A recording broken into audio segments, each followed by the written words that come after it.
Further on in our study of digital image analysis, let's look at three basic steps to understanding imagery that you've gotten.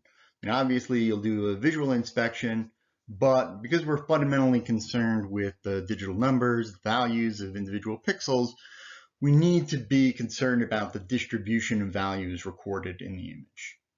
So 3 steps. The first step is always thorough knowledge of the landscape, including spectral and spatial qualities of the objects of interest. I'm not going to let you go without that. I mean, obviously, you need to understand the range of pixel values, but you need to know what's going on in the image in order to make sense of those. Second step, review univariate statistics to check for errors in sensor configuration, data import, and to help determine requirements for atmospheric correction. So univariate statistics, just statistics calculated on a single variable, in this case, a single band. And then step 3, review multivariate statistics. Multivariate statistics relate 2 variables together, so it might compare one band to the other bands, okay? And the reason for this is you want to know which bands are likely to contribute what we'll call non-redundant information to your analysis. So let's start with univariate statistics. So we're looking at histograms here. So on the x-axis, we have the values in the image, okay? So, in an 8-bit image, 0 to 255. And then on the y-axis, we have frequency. So the number of those values that are observed in the image. In the upper left, we have a normal distribution, the kind of distribution that we like for mathematical purposes, and also because it's going to give us sort of an even-toned image. For a normal distribution, the mean value, the median value, and the mode are all at the same point. However, we might have other distributions in an image. So we might have, on the upper right, a negatively skewed distribution. So that means that relative to the normal distribution, you're going to have more bright values. Okay? And as you can see, the mean and the median and mode are now different values. In the middle left, that's a multimodal distribution. In this case, it's bimodal, 2 modes. And that means you have a mix of dark and light pixels. And we'll see when this happens. When you have 2 contrasting cover types in an image, say water and forest, you're going to have a bunch of pixels that are really dark and a bunch of them that are, fairly light. So in this case, you have multiple modes. Multiple modes mean they're just multiple types of cover with contrasting reflectance characteristics. Then to the right of that, that's a positively skewed distribution where there are more pixels with a low values than you would expect using a normal distribution. And then finally, you have an even or uniform distribution. That probably just means your image did not import correctly. I've seen it. It's easy to make a mistake that way. So let's look at this histogram. Brightness values on the X, frequency values on the Y. This is for Charleston, South Carolina. And what can we tell about this image? Number one, it's a low contrast image, okay? So all the values, most of the values are between 0 and 64, okay? So that means if you directly display that on a monitor without doing any kind of contrast enhancement, you're going to wind up with a very dark image and a low ability to distinguish the various cover types, okay? So it turns out that there are 3 land cover types here. A is water, so those are the darkest pixels there. You can see it's labeled with A. C, upland pine forest, those are the brightest pixels. And then you have B, vegetative wetlands, and you can see vegetative wetlands are essentially a mix of the brightnesses of water and trees, because each pixel contains both. Now, multivariate statistics. Primary multivariate statistics is going to be a correlation coefficient, and this is going to allow us to compare two bands. Okay, so on the right, in all those cases, we have one band plotted against another band. I haven't labeled the bands, but it's like X and Y, and so it could be, band 1 versus band 2. Doesn't matter. The correlation coefficient is a number between -1 and 1, which measures the degree to which two variables are linearly related. And we symbolize that as R. So if you have a perfect linear relationship with positive slope, it's an R of +1, okay? And in that middle set of panels, 2 panels on the right, that's an R of 1. You don't see any points because they're all behind the line, okay? But if you go up to the top, you can see varying positive values for the R coefficient. So from the left to right, like 0.3, where there's a bit of an association, 0.5, 0.7, and 0.9, they're getting to closer and closer associations. At the middle left, we see an R value of 0, and that just means there's no relationship between the two values, okay? If you have a high R, either positive or negative, then you have a lot of information about one band based on the other band, okay? If you have a low R, a low absolute R, that is like 0, then you have no information. On the bottom, we show R's with negative slopes. So essentially, it's the same magnitude of relationship between the two variables, but the slope is negative. As one band's values increase, the other band's values decrease. Sometimes having a scatter plot of two bands doesn't give you enough information. So for instance, if you have a lot of points, then they're just going to overplot themselves, and it becomes very difficult to find out where there are actually a lot of points and where there are a few points. And so one nice way to get around this problem is this kind of two-dimensional histogram that is color-coded. What does that mean? So on the x-axis, we have digital numbers from band 3. On the y-axis, we have digital numbers from band 4. Again, I haven't labeled these axes, but it doesn't really matter what the values are. And so you can imagine these values plotted out. What I've done is look at each area and count up the number of points in that area, okay?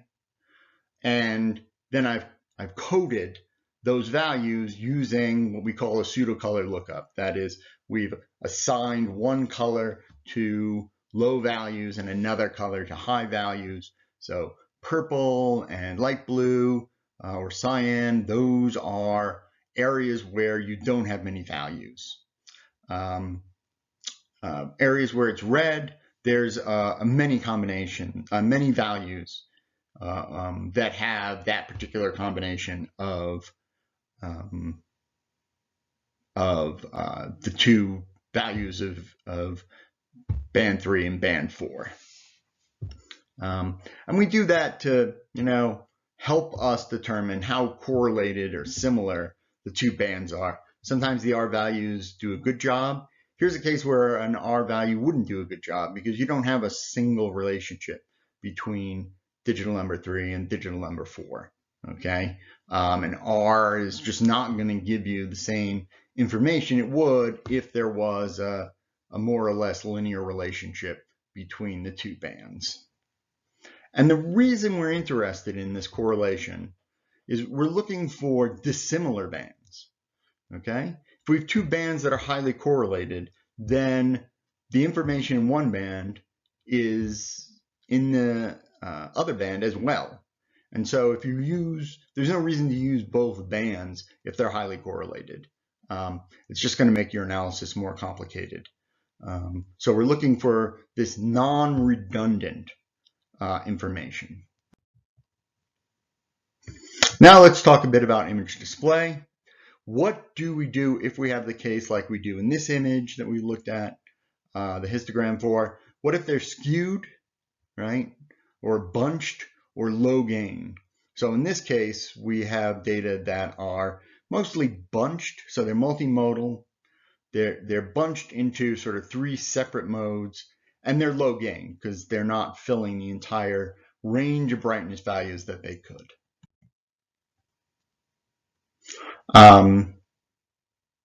So the important thing here is that the numbers in raw image data don't necessarily have the same range of values that would be optimally displayed on a monitor. Optimally, you would use the whole range of values that you could display, because that's going to maximize the range of brightness values and allow you to more easily discriminate differences using your eyes. Okay, so we have images on the right. A clear image, that is, there are no clouds.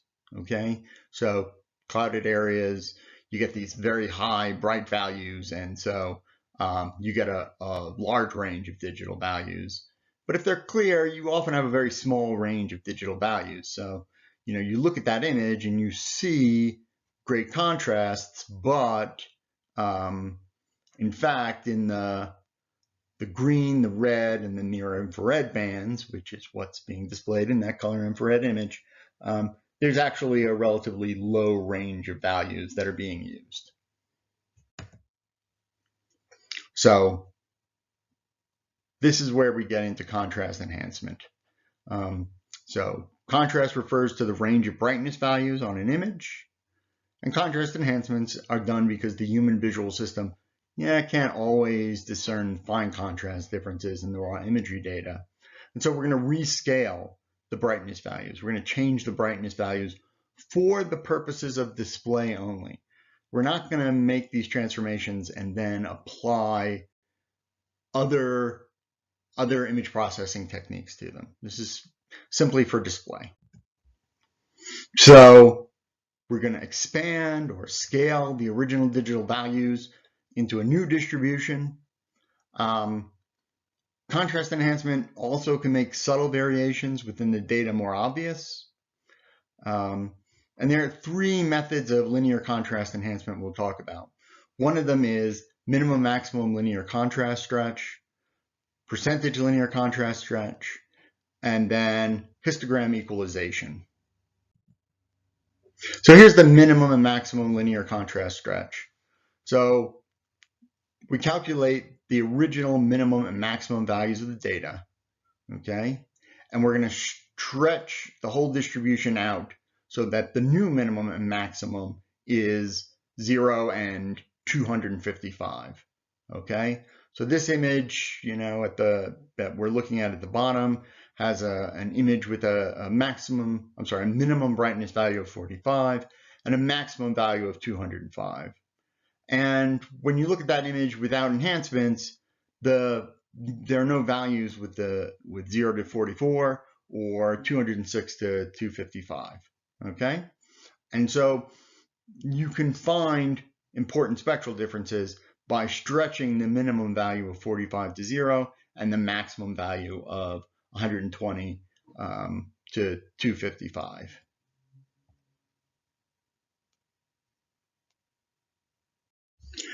A slightly more complicated approach is a saturation contrast stretch. Okay, so in this case, rather than looking at the min and the max, we're going to be looking at the value at which 2% of the image values fall beneath. Okay, so the second percentile value, and then the 98th percentile value. So the point at which 2%, the value at which 2% of the pixels have brighter values. Why do we do this? Well, in a lot of cases, we're not really that interested in the absolute lowest and highest values. You know, the lowest values, they might be just like, you know, very dark water, and maybe we're not interested in dark water. Maybe it would be better to just show all the dark water as very dark pixels and give us a little more stretch toward the middle of the distribution so that we can better determine what's there. Similarly, the absolute maximum may not be of interest. You might have, you know, 2% of clouds in the image. Maybe you're not interested in clouds except to say, oh, those are very bright things. So we'll say, we're not going to look at those. We're going to just assign them the maximum value. And so with a contrast, saturation contrast stretch, we're essentially saying the lowest and the highest 2% of the data are clipped, and all the remaining values are stretched to match the full range of available brightness. So then anything below 2% is displayed as 0. Anything above 98% is displayed as 255. Okay. And you can have different values. You can have a 1% contrast stretch or a 5% contrast stretch, depending on your data. There's another way to look at this. You can have it be a Gaussian contrast stretch. So rather than using a 2% stretch, we're going to look at the mean and the standard deviation of the data values. And then the range of data will be, you know, the mean minus some value k times the standard deviation, and the mean plus some value times the standard deviation. And k is usually, you know, 2, although I've seen it done with 1. And so now, instead of the second and the 98th percentile being used, you're using this minus 2, in this case, to plus 2 standard deviations to give you the range that you're going to use, and then scale them similarly to 0 to 255. And here we have a number of contrast stretch examples, an original image in the upper left of either diagram, whether it's the image or the histogram. So that gives you a very low range of values. Upper right is the min-max. Okay, you can see it's got better contrast. And then in the histogram on the right, you see, yeah, but because there are a few number of low values and a few number of high values, you're kind of only using 3/4, 2/3, or 3/4 of the total range of potential display values. Okay, with a 3% saturation, you're now using the entire range, and with an 8% saturation, I've never used anything as high as 8, parenthetically. You know, you start getting a lot of saturation of the high values. So I kind of think that a 3% saturation looks best here. The final technique I'll talk about is histogram equalization. So histogram equalization, it's a very popular contrast stretching technique, and it makes the most efficient use of gray levels. And what do I mean by that? I mean that the pixel values of the image are redistributed, so there are approximately an equal number of pixels for each of the user-specified output grayscale classes. So if there are a few pixels with a particular value, okay, those are going to be displayed. You know, you might have a range of, say, 5 different values, you know, 5 digital numbers of 5 to 10, but there aren't a lot of pixels. You might squeeze them all into a single value, okay? That makes room for where you have pixels with a lot of values. You can then stretch those out, okay? And chances are the things in your image that cover a large area are the ones you're going to be interested in general. That's not to say that you might only be interested in small wetland areas in your image, and so you're only interested in things that don't occupy a large portion of your image. But, very often you're interested in what is the dominant cover of the image. So contrast is increased at the most populated range of brightnesses, okay, so the peaks of the histogram, and then it's reduced in areas in where you don't have many pixels, or with the tails of the histogram. So those tend to be areas where you don't have many values, so you've sort of automatically corrected for the overall range of values. So here's an image before a histogram equalization, and this is the same image from Columbia, South Carolina, where you've got these three cover types, and you've got three modes and a lower number of pixels in between the modes. This is after histogram equalization, okay? And a very popular way to display this on the right, the white histogram is the original. The black lines are the new histogram. So those have been actually spaced out with zero values in between them. But again, this has increased the total contrast. You can see where there are lots of pixels in the input histogram. There's more spacing between the lines, okay? And there's that other little line there that is, dotted just at the left and kind of climbs up. That just shows you a relationship between the input and the output values, the input image and the output display.